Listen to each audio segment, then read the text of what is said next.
Mahirap para sa atin ang palayain ang mga bagay at tao na alam nating nagbibigay ng saya sa atin. Mga tao o bagay na inaakala nating makakatulong para mabigyan tayo ng ngiti sa buhay. Ikaw kabarangay, kaya mo bang magpalaya ng isang tao o bagay na nakasanayan mo nang nagbibigay sa iyo ng saya? Dear Papa Dudut, ako nga pala si Jill, 36 years old at taga dito sa Pampanga. Isa na akong single mom mula pa last year. Iniwan ako ng aking live-in partner na si Richard. Mas matanda siya ng 5 years sa akin. Buong buhay ko ay nilapag ko na sa kanya at lahat ng desisyon ko ay lagi ko siyang kinukonsider. Kahit na alam ko namang na hindi siya ganon ka-attach sa akin. Mas minahal ko siya kesa sa sarili ko, Papa Dudut. At ang masakit pa doon ay ibinigay ko sa kanya ang lahat kaya nasaktan ako ng labis dahil hindi nasuklian ang pagmamahal na ibinigay ko sa kanya. Basta masaya siya, masaya na rin ako. Iyon ang naging mantra ko sa aming relasyon at sa buhay ko mismo, Papa Dudut. Lalo na noong nagkaroon kami ng anak. Hindi niya yon nagustuhan noong una dahil sinabi niyang hindi siya ready na maging isang ama. Nasaktan ako pero pinilit ko na lamang nakalimutan ang sinabi niya. Inisip ko na baka nga nabigla lang siya dahil akala niya ay safe kaming pareho. Pinagpills kasi niya ako dahil hindi pa talaga siya ready na magkaroon ng anak. Kaya lang ay gusto ko na talagang magkaroon kami ng pamilya. Kaya hindi ako nagpills ng halos 1 buwan. Hindi naman niya ito nalaman at sinubukan ko namang ipaliwanag na hindi naman 100% effective ang pag-inom ng pills. Naniwala naman siya. Naging masaya naman ang pagsasama namin noong nagkaroon kami ng anak. Nakita ko namang masaya siya at mahal niya ang anak namin. Kaya lang ay hindi ko masyadong ramdam na pumapantay sa akin ang pagmamahal niya.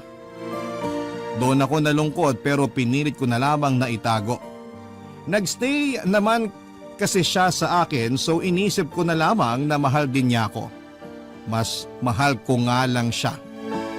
At Papa Dudut, napatunayan ko ang totoo na mas mahal ko siya dahil isang araw pinili niyang iwan ako. Isang araw ay pinakitaan niya ako ng lakas ng loob para sabihin sa akin ang katotohanan na hindi na niya ako mahal. Pinatunayan niya sa akin ang mga kutob ko na hindi ganon kalalim ang pagmamahal niya para sa akin. Hindi ko kaagad yon na proseso, Papa Dudut. Nasaktan ako sa pagiging honest niya at minsan ay hiniling ko na sana'y nagsinungaling na lamang siya sa akin, Papa Dudut.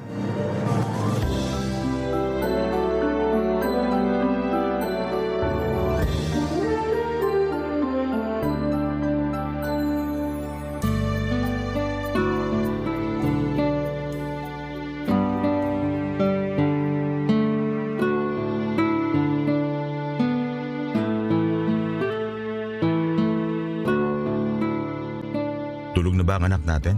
Oo, kakatulog lang. Kanina ka pa niya hinihintay. Sorry, may kinailangan lang kasi akong gawin. Hindi mo man lang sinagot yung tawag ko? Nakailang tawag kami ng anak mo kanina kasi gusto ko raw niyang makita at makausap man lang bago matulog. Sorry. Puro sorry na lang.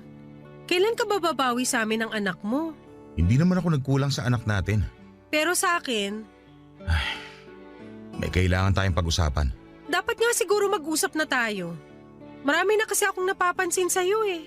Mabuti naman at willing ka makipag-usap sa akin ngayon. Jill, ayoko na. Anong ayaw mo na? Ayoko na. Ayaw mo na? Ayaw mo nang pinipilit kitang kumain ng gulay? Ayaw mo nang samahan ako magsimba tuwing Miyerkules? Ayaw mo nang samahan ako manood ng TV pagka uwi mo galing trabaho? Alin siya nang ayaw mo at babaguhin ko? Wala nang kailangang baguhin. Ayoko na talaga. Klaruhin mo! Ayoko na sa relasyon natin. Ayoko na rin naman tong nangyayari sa relasyon natin pero hindi naman ibig sabihin ay susukuan ko na. Magkaiba tayo.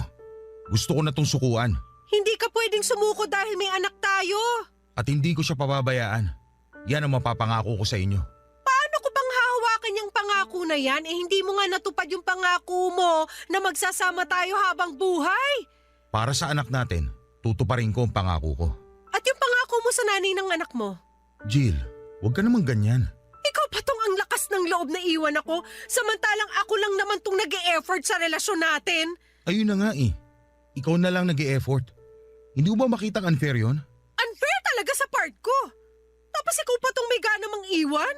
Nagpapakatotoo lang ako. Hindi na kita mahal. Hindi na ako masaya.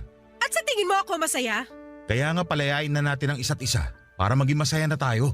Alam mong kayo ng anak natin ang nagpapasaya sa akin. Huwag mo namang basta bawiin yun. Ang tagal na nating magkarelasyon, hindi nga ako nag-demand sa'yo ng kasal kasi alam kong ayaw mo. Nakailang sumbat ka na sa kasal sa akin. Kasi ang tagal ko nang hinihingi pero hindi mo magawang ibigay. Kasi hindi ako ready. O talagang hindi lang ako yung gusto mo makasama habang buhay. Sa akin ka hindi ready, di ba? Hindi madaling aminin pero totoo. Hindi ikaw ang gusto kong makasama habang buhay. Ay, Richard! Ramdam ko naman yan, una pa lang. Hindi lang ako nagsalita. Kasi akala ko magagawa ng paraan ng oras yung nararamdaman mo para sa akin. Umasa ako na mamahalin mo rin ako tulad ng pagmamahal ko sa'yo. Ni minsan di mo sinubukang pumantay sa nararamdaman ko. Napakatamad mong magmahal. Yun na nga ang problema. Lagi mo hinihiling na pantayan kong pagmamahal mo sa akin. Isa hindi ko nga magawa. O ayaw mo nang gawin talaga. Siguro nga, oo. Tatanggapin mo na lang? Wala man lang pagbabago para sa anak mo? Hindi ako nagkulang sa anak natin. Kaya alam kong wala akong dapat gawing pagbabago. Ang makasarili mo! Hindi ba mas makasarili ka kasi ayaw mo akong palayain kahit alam mong ayoko na? Para to sa anak natin! Bakit ba mas ramdam kong ginagawa mo to para sa sarili mo? Hindi ako nakasagot dahil alam kong yon ang katotohanan. Totoo ang sinabi ni Richard na kaya ko siyang gustong magstay ay para sa akin at hindi para sa anak namin. May parte sa puso ko na ginagawa ko ang pagmamakaawa kay Richard para sa anak namin. Pero mas malaking parte noon ay ginagawa ko para sa sarili ko. Buong gabi ay nakiusap ako kay Richard na huwag na akong iwanan. Nilatag ko ang iba pang mga kadahilanan para magstay siya pero lahat ng yon ay tinabla niya. Desperada na ako para hindi siya umalis sa buhay ko, Papa Dudut. Nagwala ako, sinaktan ko siya ng pisikal at nagpaulit-ulit ang pagmamakaawa ko sa kanya. Alam kong napalala noon ang kagustuhan niyang umalis na. Pero hindi ko napigilan ang sarili kong ipakita ang totoong emosyon ko. Ang tagal kong tinago lahat ng sakit tapos sa huli ay iiwanan niya lamang ako. Natapakan ang emosyon ko at lumaban ang katawan ko. Hindi naman inilagan ni Richard ang mga pananakit ko sa kanya at sa mga masasakit na salita ko. Inubos ko talaga ang lahat ng nasa puso ko baka sakaling makatulong sa pag-move on ko. Kung hindi lang nagising ang anak namin, hindi sana ako titigil sa pananakit kay Richard. Kinuha namang pagkakataon yon ni Richard para umalis na. Wala siyang kinuhang mga damit. Pagbalik ko sa sala, hindi ko na siya nadatnan doon at nanlumo ako. Hindi pa ako tapos magmakaawa at hindi pa ako tapos sabihin lahat ng sama ng loob ko sa kanya. Wala tuloy akong nagawa kundi ang umiyak na lamang mag-isa. Hindi nalaman ng anak namin ang nangyari at hindi ko rin alam kung paano noon ipapaliwanag sa anak namin na iniwan na kami ng ama niya. Naiwan ako mag-isa sa pangangalaga ng anak namin, Papa Dudut. Kahit tinupad naman ni Richard ang pangako niyang sustento sa aming mag-ina, ay hindi pa rin yon naging sapat at gusto ko pa rin ng buong pamilya, Papa Dudut. At pinangako ko sa sarili kong hindi ako titigil hanggat hindi ko napababalik sa buhay ko si Richard. desidido akong bumawi siya sa kahit na anong paraan. Nakayanan kong tiisin ang kakarampot na pagmamahal niya dati. Alam kong makakayanan ko pa rin yon sa mga susunod, Papa Dudut.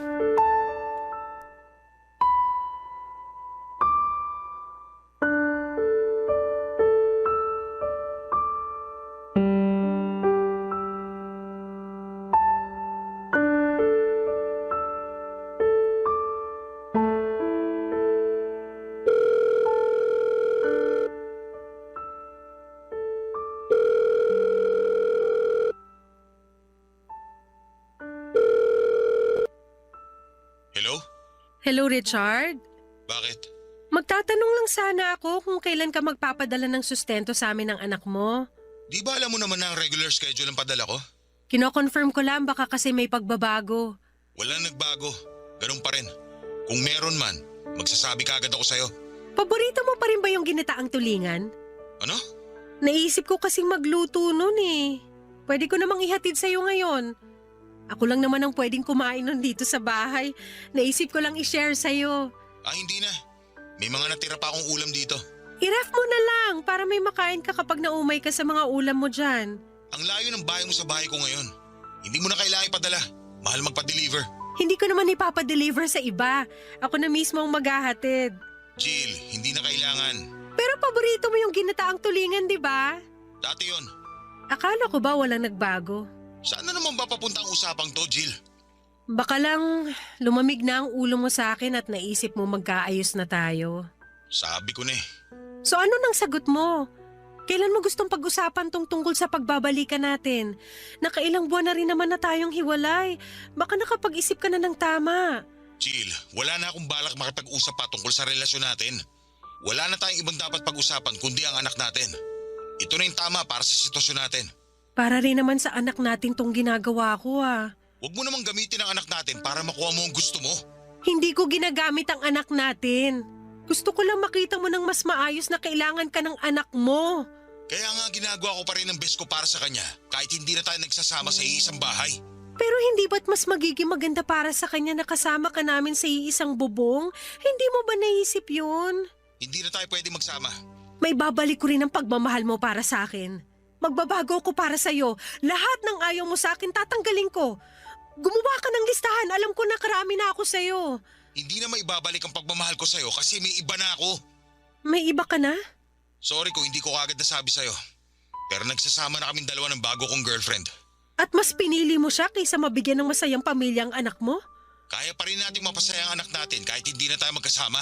Hindi mo kasi maintindihan! Ikaw ang hindi makaintindi. Ilang buwan na tayong hiwalay, pero hindi mo pa rin magawang tanggapin. Kasi para tayo sa isa't isa! Yan ang binuo mong idea sa ating dalawa. Pero Jill, hindi na tayo para sa isa't isa una pa lang. Alam mo yan.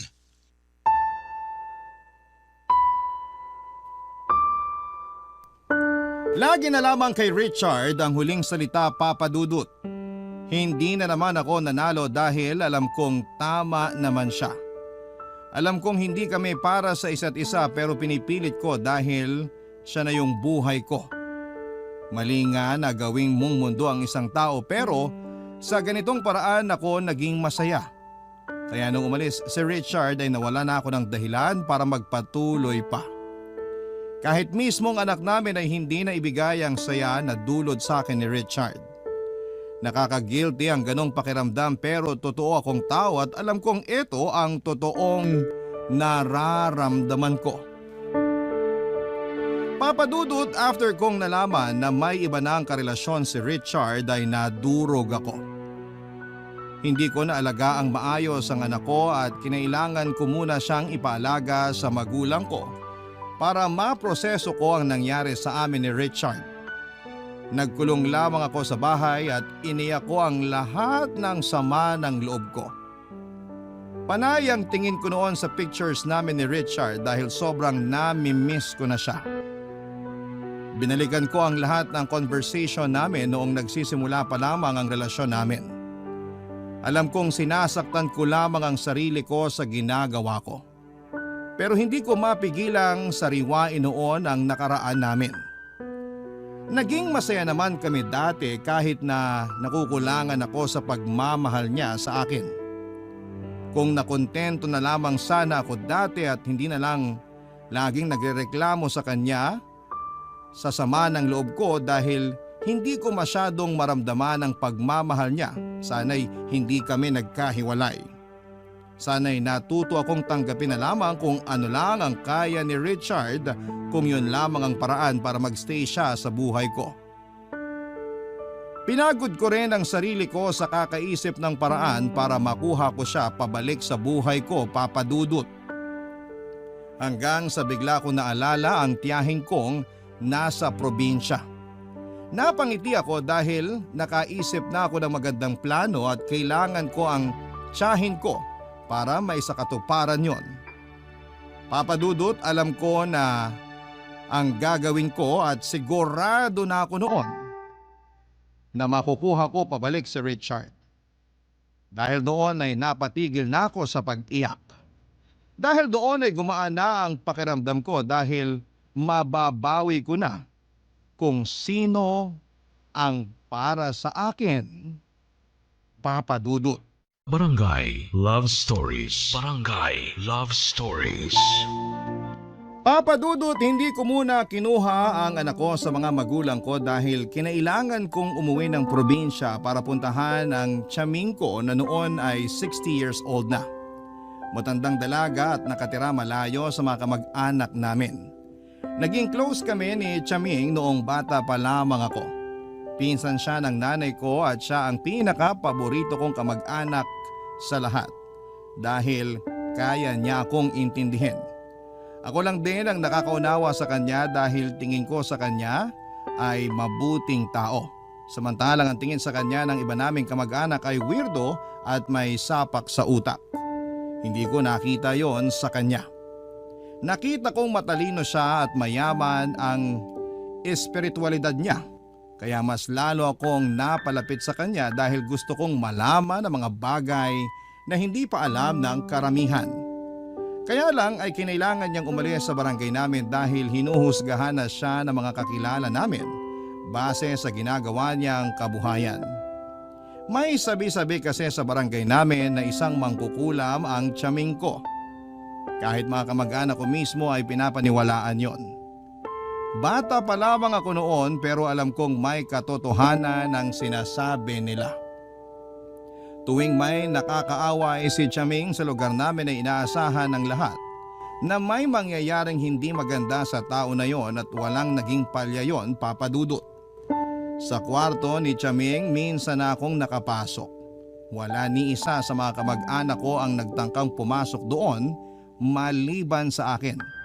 Hindi ko na inulit dahil natakot ako sa mga nakasabit sa kanyang dingding lalo na ang itim na kandila at iba't ibang larawan ng mga taong kakilala at hindi ko kakilala. Hindi ko naman yon pinaalam sa kanya o sa kahit na sino dahil gusto kong protektahan ang tiyahin ko dahil naging maayos naman siya sa akin. Kaya ang laking lungkot ko noong napilitan siyang lumayo para hindi na rin madamay kaming pamilya niya. Tumira siya sa isang liblib na lugar kung saan ay hindi ganong kadaling makapunta pero nagawa ko. Dahil gusto ko nang magkabalikan kami ni Richard at alam kong si Tiyaming lang ang tunay na makakatulong sa akin. Siya ang magiging tulay ko para magawa ko yon. Ang tagal na rin noong huli ko siyang nakita at nanibago siya sa akin nang muli kaming magkita, Papa Dudut.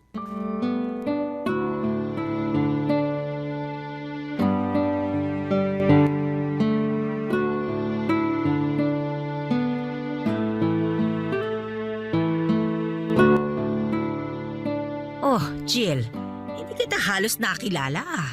Marami talaga nagagawa ang oras sa tao, Tiyaming. Sa akin ba anong nagawa ng oras sa itsura ko, ha? Parang umatras ang oras sa inyo. Bumabata kayo tignan, ha? Eh, hindi ba halatang may 20% na discount na ako sa mga kainan? Naku, mukha lang kayong may discount sa jeep. Ano yon, senior citizen discount? Student discount! Ay naku, ang batang ito. Lumaking bolera. Nagsasabi lang ako ng totoo. Nagsasabi ka lang ng ganyan kasi mukhang may kailangan ka sa akin, ano? Paano nyo alam? Iba talaga ang powers mo. Hindi na kailangan ng espesyal na kapangyarihan para malaman kung may kailangan sa akin ng isang tao. Una, binola mo ako. Pangalawa, dinayo mo ako. Una, nagsasabi lang ako ng totoo. Pangalawa, naalala ko lang kayo kaya bigla ko kayong dinalaw. Matanda na ako pero hindi ako uto-uto. Halos 2 dekada kang hindi nagparamdam sa akin Tapos bigla kang susulpot. Sabihin mo na lang ang totoo. Hindi naman sasama ang loob ko May kailangan nga po ako. ano ba yun? Magpapatulong lang sana ako. Kung uutang ka, wala akong may bibigay sa'yo, ha? Hindi pa nga ako binabayaran ng mga nagpagamot sa akin Hindi po ako uutang pero may gusto rin akong ipagawa sa inyo. Handa ako magbayad. Ano ba yun? May nangkulam ba sa'yo? May nagkagustong kapre o tikbalang? Nausog ka ba ng matandang dalaga? Gusto ko lang bawiin ang asawa ko. Sino nang gayuma sa asawa mo? Wala po. Gusto kong gawan niyo ako ng gayuma para bumalik siya sa akin. Sigurado ka ba? Siguradong sigurado. Wala akong ibang gustong mangyari ngayon kundi ang magkabalikan kami. Akin siya Akin! Nasasaktan ka lang ngayon at hindi pa sanay na hiwalay na kayo. Pero balang araw, magiging ayos ka rin. Makakahanap ka rin ng iba. Makakalimutan mo rin siya. Hindi, Chaming. Gusto ko sa akin lang siya. Akin lang si Richard. Walang ibang dapat makinabang sa kanya kundi ako lang at anak namin. May anak na kami. Di ba dapat sa amin lang siya at hindi sa ibang babae? Ay, may anak na pala kayo. Kaya naman pala. Matutulungan niyo ba ako? Para sa apo ko sa'yo, abay gagawin ko. Epekto kaya? Magkakahiwalay sila ng bagong karelasyon niya? Kung hindi ka maniniwala, hindi epekto yun. Pero paano kung Magkakahiwalay silang dalawa. Maniwala ka sa akin. mamahalin din kaya niya ako ng sobra? Tulad ng pagmamahal ko sa kanya?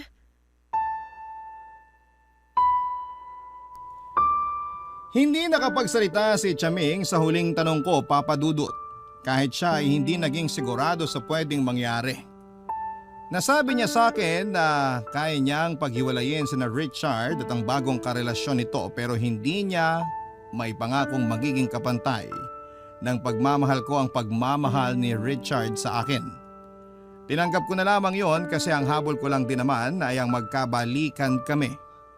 Ayoko talagang mabuhay ng mag-isa nang hindi kasama si Richard kaya ko yun nagawa, Papa Dudut. Hinanda lahat ni Chaming ang kailangan niya sa orasyon na gagawin niya. Kinuha niya rin ang ibang impormasyon tungkol kay Richard at sa bago nitong girlfriend. Mabuti na lang at nag-stalk ko ang bagong girlfriend ni Richard kaya ako nalaman ang lahat tungkol sa kanya. May kasikatan din kasi ang babaeng yon sa social media kaya madali ko lang nahagilap ang mga impormasyon tungkol sa kanya. Matapos noon ay sinimulan na nga ni Chaming ang orasyon. Ginamitan niya yon ng itim na kandila at ibang spices. Hindi na ako nagtanong kung ano ang mga yon. Pinagmasdan ko na lamang at dinasal na sana ay magkaroon ng katuparan ang orasyon na yon, Papa Dudut. Umuwi na rin ako after noon at binilinan ako ni Chaming na huwag masyadong isipin ang ginawa naming orasyon para magkaroon yon ng katuparan. Nahirapan ako roon dahil kapit na kapit ako na matutulungan ako noon para magkabalikan kami ni Richard. Pagkarating ko ng bahay ay tinawagan ko na ang mga magulang ko para kunin ang anak ko. Hinatid naman nila sa bahay at napansin nilang ganado akong muli. Hindi na ako nagkwento dahil malamang ay kukontrahin nila ang ginawa kong paglapit kay Chaming, lalo na ang nanay ko na sagrado katoliko. Makalipas nga ang ilang araw ay kinumusta ko si Richard, Papa Dudut. Nagbabaka sakali akong may nangyari na dahil napansin kong nagpo-post na siya ng malungkot sa kanyang Facebook. Lihim akong nasiyahan dahil pakiramdam ko ay yun ang katuparan ng hiling ko. Ilang beses ko siyang tinawagan pero hindi niya sinagot. Hanggang sa pinuntahan ko na lamang siya sa bahay niya. Iniwan ko munang muli ang anak namin sa magulang ko dahil may naisip akong plano, Papa Dudut.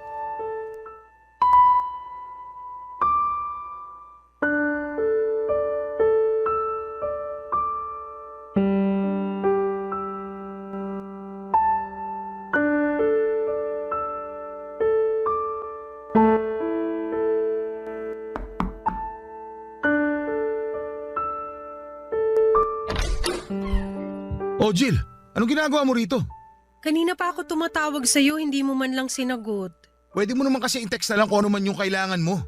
Magre-reply naman kagad ako pag di na ako busy. Alam mo namang hirap ako mag-text, di ba? Ano ba kasi yun? Hinahanap ka kasi ng anak natin. Namimiss ka, gusto ko raw makita. Tatawag ako mamaya sa kanya. Wag muna ngayon, please. Bakit? Ano ba nangyayari sa'yo? Wala. Napansin ko panay ang post mo ng malulungkot sa Facebook ah. Wala yun.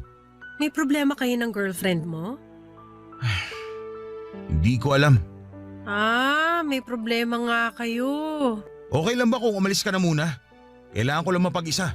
Dapat nga may kasama ka ngayon para mabigyan ka ng tamang advice.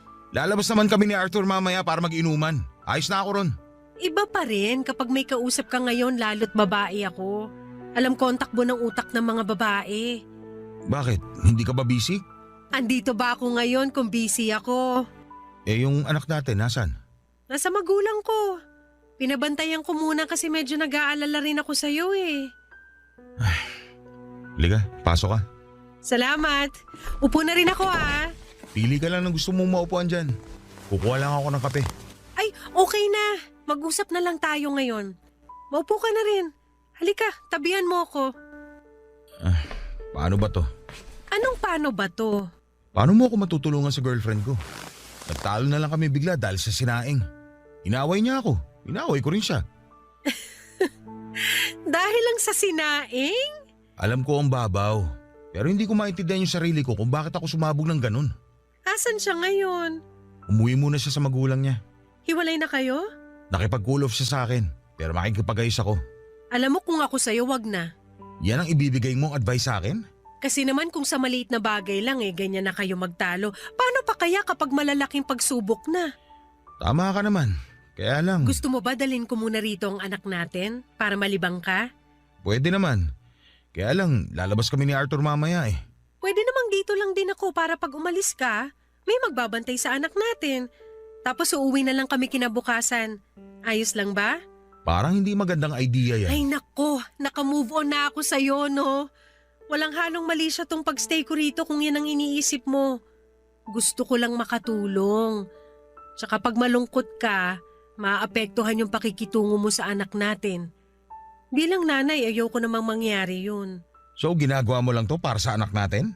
Oo naman. Sabi ko nga sa'yo, naka-move on na ako sa'yo.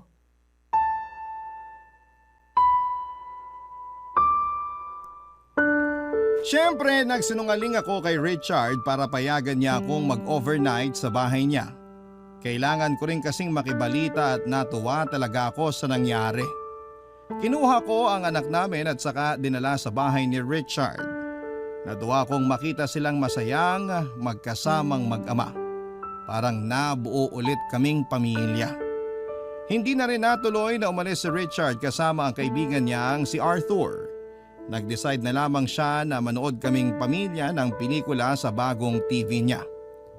Hindi ko may paliwanag ang sayang nararamdaman ko ng mga oras na yon at naging magaan din ang pakikitungo sa akin ni Richard. Kaya naman alam kong nag-work talaga ang orasyon na pinagawa ko kay Chaming. Hindi rin niya hinawakan ang cellphone niya buong magdamag na kasama niya kami. Kaya alam kong hindi sila nagkausap na dalawa ng girlfriend niya.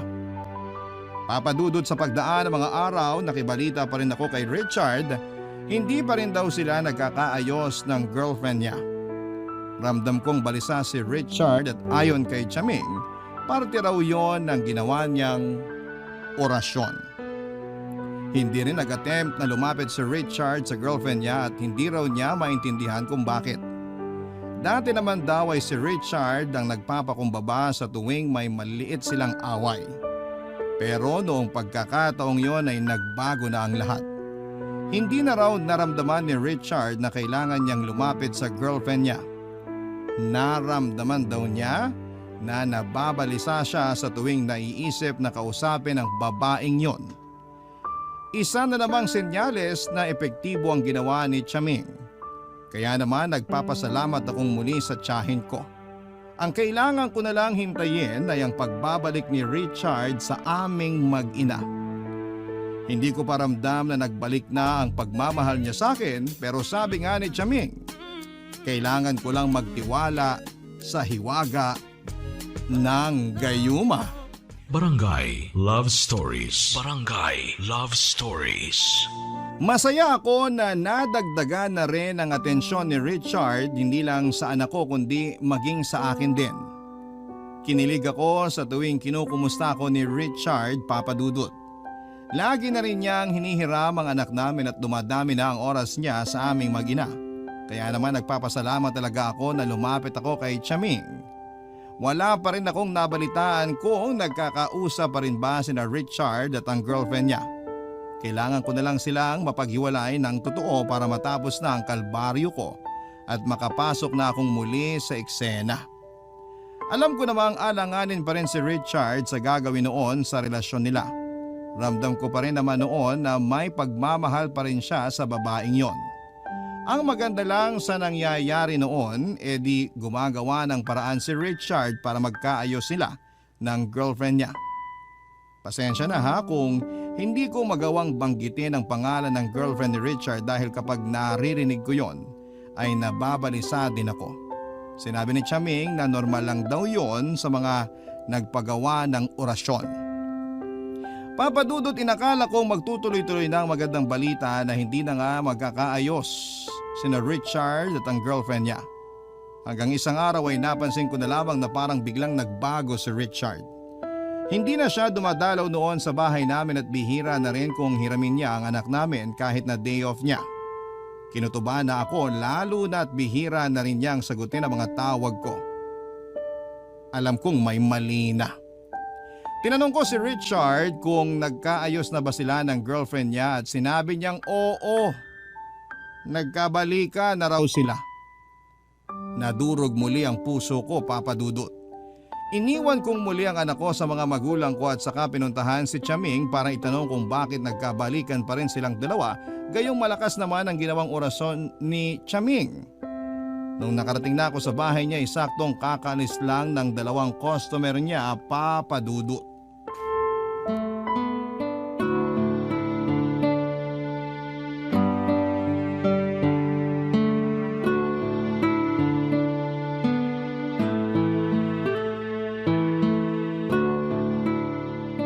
Customer mo ba yung mga umalis, Chaming? Ay oo. Yung isa nagpagawa ng orasyon para lumakas ang negosyo niya. Yung isa naman nagpahula. Nanguhula ka na rin pala? Ay hindi pa ganun kapulido. Kaya nga ang hingi ko lang, madalas donasyon lang. Papahula pa naman sana ako. Ay saka na kapag magaling na ako talaga. Tsaka nanghihina pa ako ngayon eh. Hala, ayos lang po ba kayo? Dumagsa kasi ang mga customer mula pa kahapon. Bentang-benta pala kayo eh.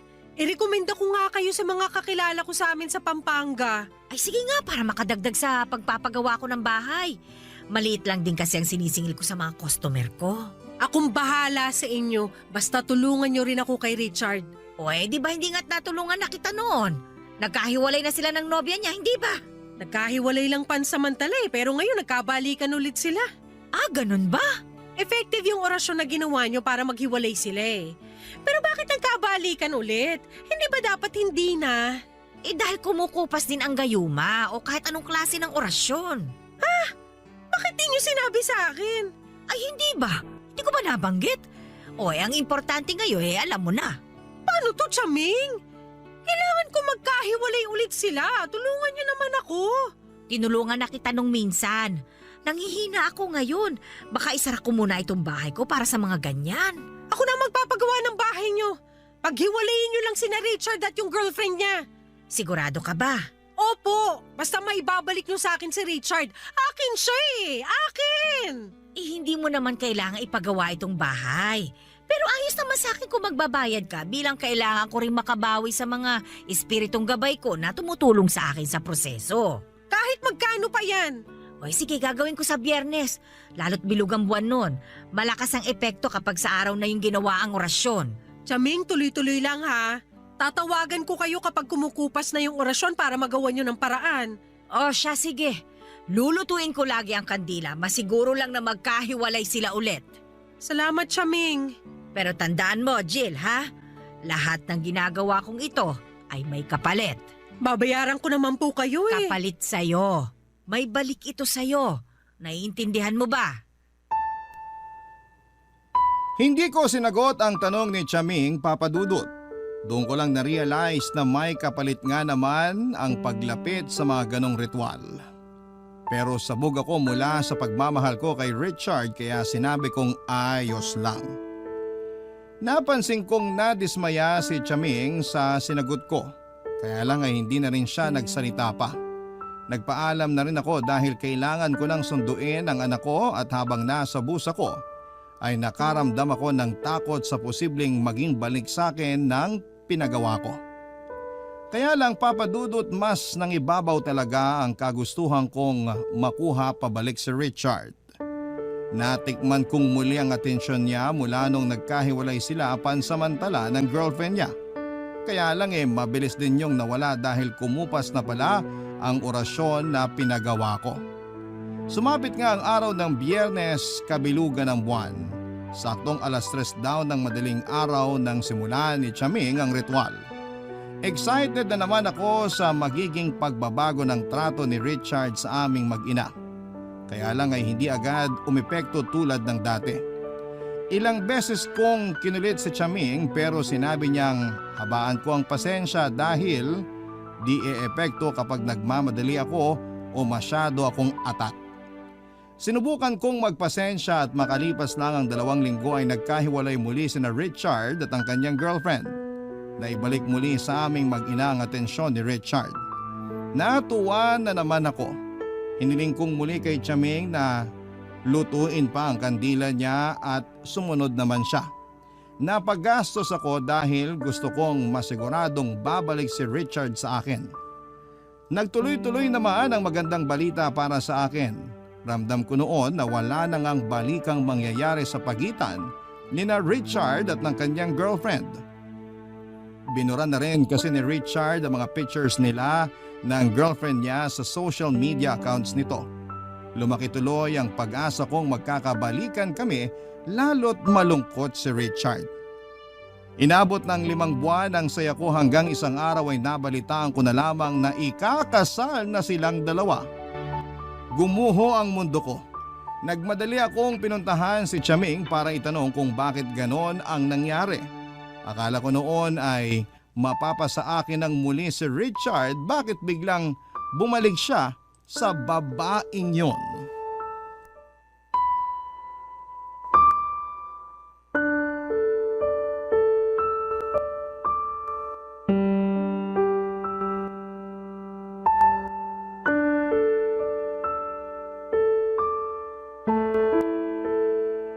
Chaming! Ikakasal na si Richard at ang girlfriend niya! Ay, ganun talaga. Paano ganun talaga? Kung hindi ukol, abay hindi bubukol. Pero di ba ginamita mo naman ng malalakas na orasyon? Ano nangyari? Ginamitan ko nga. Nakita mo naman ang epekto ng mga nakaraang buwan, hindi ba? Oo! Nagkagulo sila, nag-away, nagkahiwalay. Oh, edi ibig sabihin, umepekto nga. Pero bakit ngayon hindi na? Ba't nagkabalikan sila? Gusto mo ba magsindi ulit ako ng kandila? Niloloko na ata ako ng mga kandila mo eh. Paano bang niloko ka? Nakita mo nga nagkahiwalay sila, hindi ba? Pero nagkabalikan din sila. Hindi ganito ang plano. Dapat forever sila magkakahiwalay. Ganun nga talaga. Yan na lang ba isasagot niyo sa akin ngayon? Malamang. Matapos lahat ng binayad ko sa inyo? Halos napunta na sa inyo lahat ng ipon ko para sa kinabukasan ng anak ko eh. Jill, nagpagawa ka sa akin ng ritual, hindi ba? Malamang kailangan mong magbayad. At saka ang sabi mo sa akin, babayaran mo ko. Ikaw ang nagpresenta. Pero sana, tulad ng ibang customer, maibigay man lang sana ang serbisyo na kailangan ko. Naibigay ko naman sa'yo ang kailangan mo. Napaghiwalay natin si Richard at yung girlfriend niya. Uulitin ko lang. Nagkabalikan silang dalawa at ngayon ikakasal na. Ginawa ko na ang lahat, Jill. Pagpasensyahan mo na kung ano lang ang inabot ng makakaya ko. Gawan niya ulit ang paraan. Kausapin mo kung sino man yung nasa kabilang mundo na tumutulong sa inyo. Basta gawan niyo ng paraan. Ganyan na ba ang nagagawa ng pagmamahal mo para kay Richard? Ito ang nagagawa sa akin kapag hindi ko nakukuha ang serbisyong binayaran ko. Yan ang nagagawa ng mga taong hindi kayang pakawala ng isang bagay na alam naman nilang tapos na. Hindi mo alam ang nararamdaman ko kaya ang dali para sa'yo na sabihin yan. Madali para sa akin na sabihin ito sa'yo dahil bata ka pa lang, ganyan na ang ugali mo. Naalala mo yung manika mong hindi mo naman na pinaglalaroan pero ipinagdadamot mo sa pinsan mong ipahiram.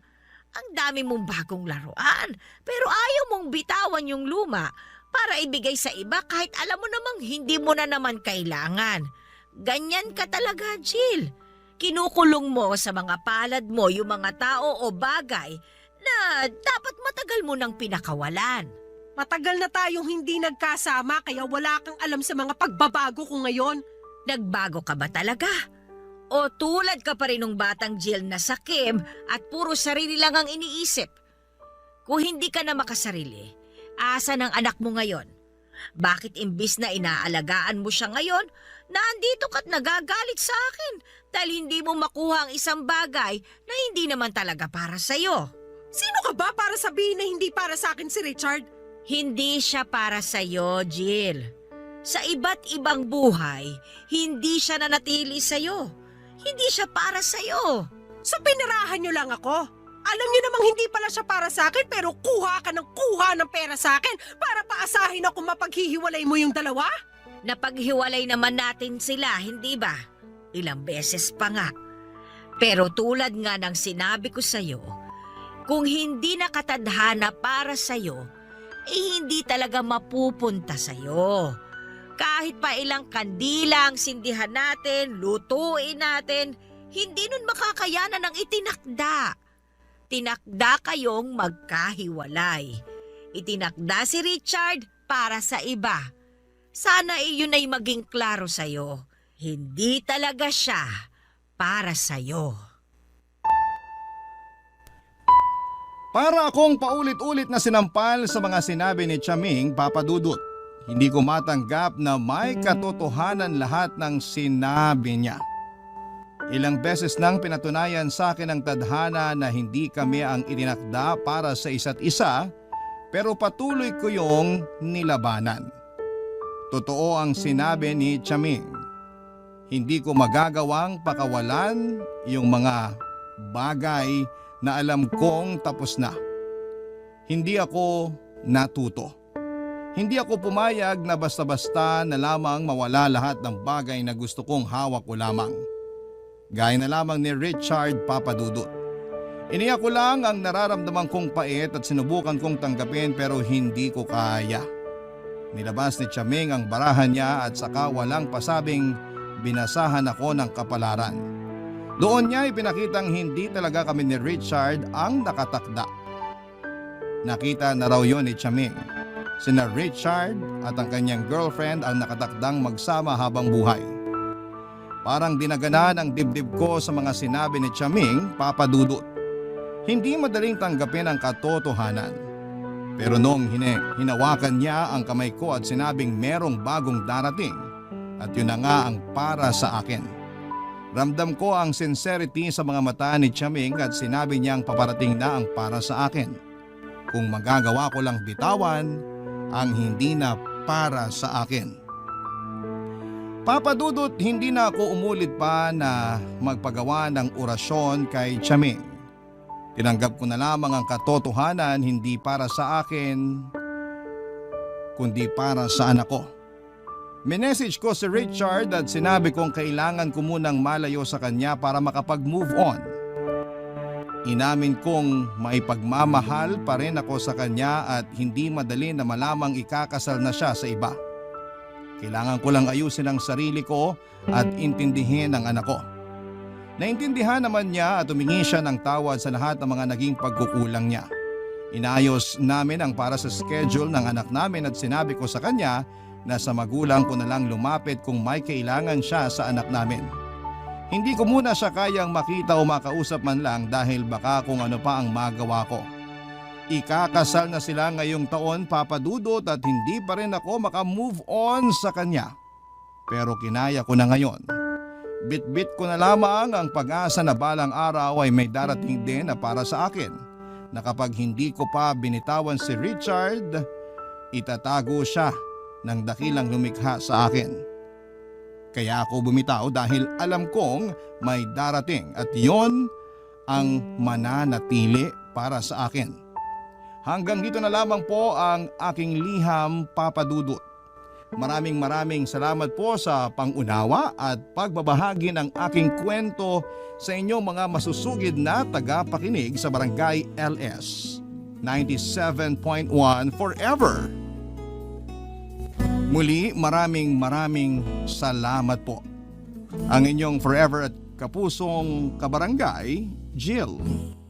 Nagustuhan ng iyong napakinggan? Ituloy yan via live stream sa www.gmanetwork.com/radio. Barangay LS 97.1